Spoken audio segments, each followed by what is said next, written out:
Yo, what is up guys, Grim here, and in today's video we're going to be doing a bit of a deep dive on Blight and some of the issues that I and the community have run into.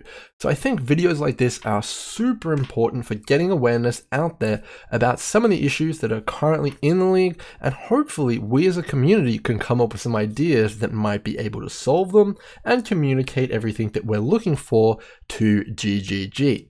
So I just like to get it out of the way. I think Blight is an absolutely fun and fantastic mechanic, and it is one of the most enjoyable experiences in both solo and party play I've had in a league for as long as I can remember. If I had to rank it up against the likes of Breach and Legion, I would definitely rank Blight much more enjoyable. It's much more engaging, I have to think, and it is really fun. So with that out of the way, we know that the mechanic's fun and it has the basis of a really successful league, way up there with the likes of Breach and all that kind of stuff. What is it missing? Well, that's what this video is going to address. I think if we can tick all the boxes that I mentioned in this video, at least for me as a player, I would be satisfied and I'd be so excited to get in there and play for many, many more weeks, and I would be having a complete blast. So let's get through this list and let's try and come up with some ideas. So to begin with, let's talk about some general stuff to do with Blight. These are some more minor issues, some of which a lot of people have already mentioned. Others obviously are a little bit more specific to how I play maybe, but let's get into it. So first off, I know that they've tried to fix this one a few times, but I thought it would still be worth mentioning here. I'm still having a few issues with tendrils spawning right next to the pump, specifically in scenarios where the pump is spawned right next to a wall. And for some reason, when it's spawned next to a wall, the pump will just like spawn a tendril right next to it, right in between it and the wall for some reason, and the mobs will still inevitably hit it, and it'll be really frustrating to lose that way. So there's that. That's issue number one, but I know they're already working on that one. So next up we have proximity shields, another fan favorite of everyone. Obviously this is a big issue and a lot of people have voiced their concerns with this. Now I wanted to chime in here and say that I think a few of the proximity shield monsters are fine, but obviously it's a bit overkill when whole lanes can spawn conga lines of them. Now I think they should remove proximity shields in general with the Blight mechanic. I don't think that they have any place in it, with one exception, the unique monster that spawns a big proximity shield. It's a specific blighted monster. I don't remember his name exactly, but I think he is fine and he does create some interesting gameplay opportunities, and it's very easy to get inside his bubble with enough buffer in between you and the lane to kind of like play around him. So I think he's fine, but the rest in my opinion need to go. So with that done, let's get on to the elephant in the room, the performance issues. Now, I personally, since swapping over to Meteor Towers, have not had any performance issues really at all, apart from a few crashes here and there. I haven't been getting any more lag, any more desync really, and it's been a pretty good experiences in my blighted maps, and you know, overall, apart from some weird stray rowers which won't die, I've had a pretty much 100% success rate now on my blighted maps. So it's been pretty good, and I think it's just related to some characters and some tower types that is causing these massive issues, and it's not necessarily the massive amounts of monsters. So definitely something interesting. If you're lagging, try just going pure Meteor Towers. It's definitely worked for me. So moving on, let's go to monster types, shall we? So in the Blighted mechanic, there's tons of different types of monsters and tons of different types of bosses as well, way more than 5, and that does give us a nice variety. However, I think one in particular monster is way overtuned and very frustrating to face, and I can't remember his exact name, but it starts with Spore. It's like Sporagar or something, and his unique ability is that number 1, he's mega tanky, and number 2, he has an ability to subdivide and like split every time you kill him for like, I think it's up to 3 times. So he starts as 1, splits into 2, splits into 4, and then splits into 8. Now, the problem with this monster is that he will deal full boss damage for every single split that he's done. So if you have him split into 4, each of those 4 subdivisions can deal full pump damage to your pump, meaning he can, out of nowhere, one-shot your blighted map pump just because you couldn't kill all the clones in time, and that is a task in itself. So I think he needs a bit of an adjustment, and I'd like to see him changed. Next, we have the blighted map drop rate. So I have a bit of a different opinion on this because I've done some actual hard data testing. I did 100 yellow arcade maps with 2 sextants on them, you know, all the juice or whatever, and I got 7 blighted maps from those maps. So 100 equals 7 for me. Now, I do sympathize with everyone because I would love to have more blighted maps in the economy, and I understand that you just really want to be able to get into that end game content, and you shouldn't have to run a lot of maps to do it. So I think that they should increase the drop rate of blighted maps significantly so you have a choice between which blighted map you want to run, and you can also get a hold of them pretty easily. In addition to that, before my 100 map test, I did feel like I was getting super shortchanged on the drop rate. It was only after I started testing that I saw like a lot of blighted maps drop, so it's entirely possible that 100 map sample size was too small and I got very, very lucky. So with that out of the way, last one here is a bit of a pain point and a little bit cosmetic, and that is the massive amounts of hammers on the screen, which you're seeing right now. My issue with this is sometimes I accidentally misclick on these, bringing up the menu instead of moving my character, leading to some pretty funny deaths. Now this is kind of frustrating because when you get into the higher end content, every death means quite a lot. So maybe a little bit of an adjustment on the UI in terms of size or clarity could be in order. Next, I would love to talk about specifically maps in terms of blights. So I don't mean blighted maps, I mean normal maps with the blight encounters in them. So let's get into it. First of all, there's 3 colors of maps. Of course, most PoE players know this, and the rewards in each of these colors vary from white, yellow, and red. Now, I've only run a lot of white and yellow maps this league. I haven't decided to do too many red maps, but from what I hear, the rewards are pretty similar in terms of yellow and red rewards. Now, I haven't, again, tested that, so don't at me in the comments. So to begin with, I just want to go on record and say, in terms of the rewards in yellow right now, which is the bulk of which I've ran, they do feel okay. Now, there's nothing really about it that excites me. I think that they're okay time investment. Could you get more just running normal maps and skipping the blights? Probably, but do I feel shortchanged when I do one? Do I feel like this is a complete waste of time in yellow maps? I don't. I do feel like I sometimes do get a nice drop and I sometimes do get quite a bit of currency. So while they may not be perfectly efficient, I do want to play the league mechanic, so it is worth it for me to do them. Now, in my opinion, that's not how a league mechanic should be. It should be more like Legion. It should be like, wow, this is amazing. Let me get more of this. I just want to run these blights so damn bad. Where's the blight? Let me add it. That's the attitude I want to have to the league, and I just really don't feel like it's there yet. If you're actually thinking to yourself, are these worth it? I think that the league is a little bit off balance in terms of the rewards. And I want to go on record and say I don't actually think that the white maps are really worth doing the blights. The results, from what I tested at least, were underwhelming, similar to the blighted maps kind of results.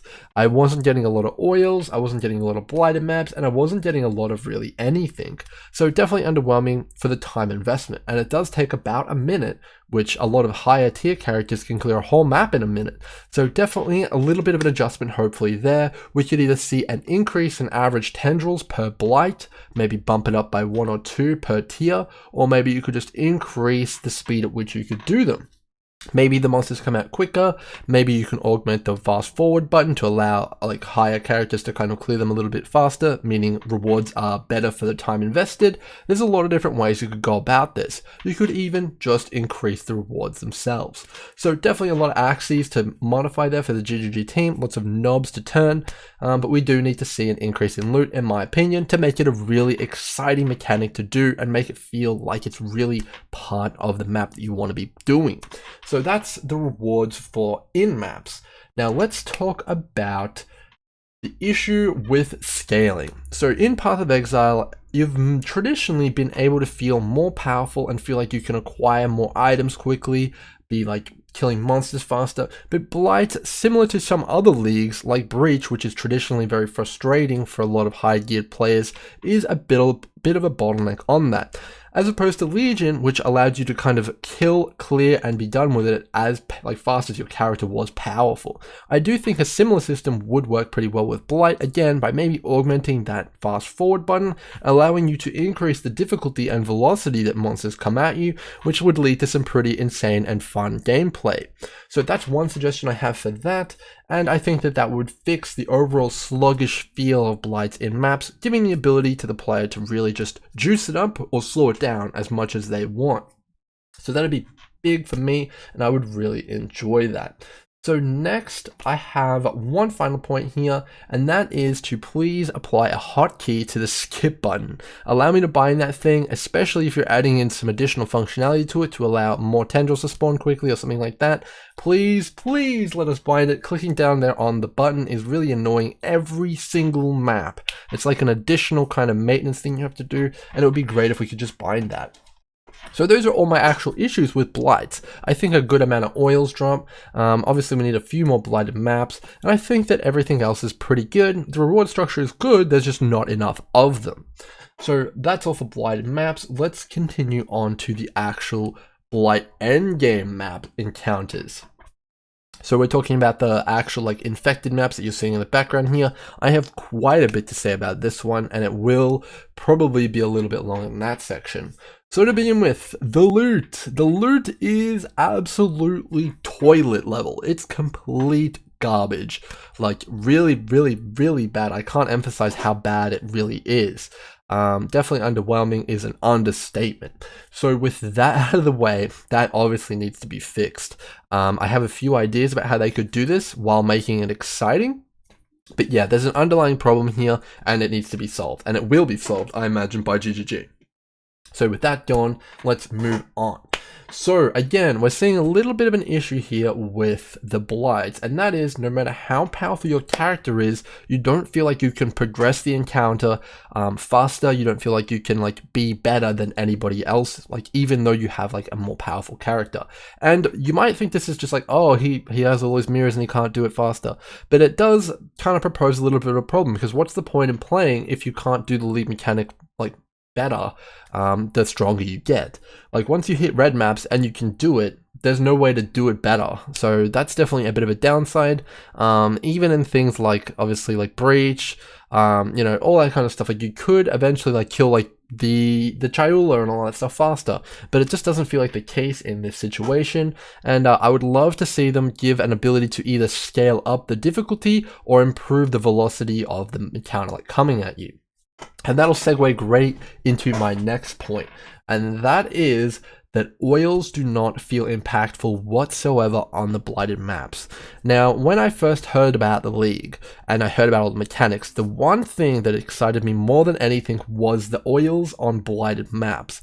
I was kind of under this impression or kind of illusion that they would be some crazy mechanic that we'd be able to really heavily modify the blighted maps and have an absolute blast with them, try tons of different combinations, have lots of really fun, and it would be kind of a risk reward situation. So by adding on oils, the encounter becomes more difficult but becomes a lot more rewarding. That's what I was looking for from the oils, and really I was completely off the mark. That's not what they were at all. For the most part, they're completely unimpactful, and the benefits they do add actually just make the encounter easier, which is definitely not what I was looking for from the oils. So my suggestion for the loot and the oils are as follows. I'm going to bring up something interesting here. Maybe I can get this still going in the background. I'm not sure. No, I can't. So we'll just have this off screen, I guess. Oh, video player has crashed. Anyway, let's get into the oils. So we'll just have this nice background. So with the oils, here are my suggestions. Obviously, the base rewards need to be reworked. We need to improve them. They need to be increased, and they need to be overall larger and in more wow, similar to 5-way legions or 4-way legions, even 3-way legions. We need them increased overall, just make them better. More chests, more loot explosion, more everything. So with that out of the way, how can we make this a very cool mechanic and long-lasting mechanic? And that is with oils. And the way I would do that is by introducing difficulty modifiers to them, which have quantity or loot rewards attached to them. So I've got some examples I've made here, and that is that all lanes have one additional to stack to them. So this would increase the amount of chests on each lane by 1, but would also increase the difficulty significantly. Now this gets me really excited, and if this was currently in the game, you better believe I'd be making a video on it right now and running it with all my friends. But this is currently not in the game, so I would love to see something added like this. It would be really, really crazy, and you could start to see some synergies emerging where you could add one of these and maybe something else to like kind of get a combo going on. How many is optimal? We can start doing tests and we can start tracking it. It could be really, really fun. So I would love to see something like this in, maybe one where monsters have more life, there's more bosses, and it gives you more quantity. So again, increasing the difficulty, but for rewards. Maybe one where towers suddenly become less powerful, but you get more rewards as well.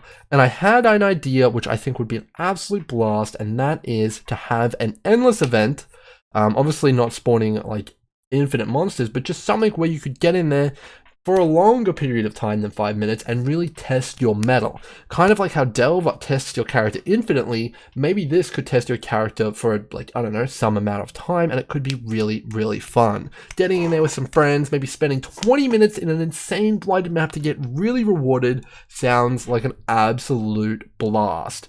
So that's going to be all from me. Those are my suggestions, and I think if they actually do rework those endgame blighted maps and those oils, I'm going to be having an absolute ball, and I would actually rate this my most favorite league. So I'll see you guys in the next one. Hopefully you guys have enjoyed, and let's hope some of these changes come through.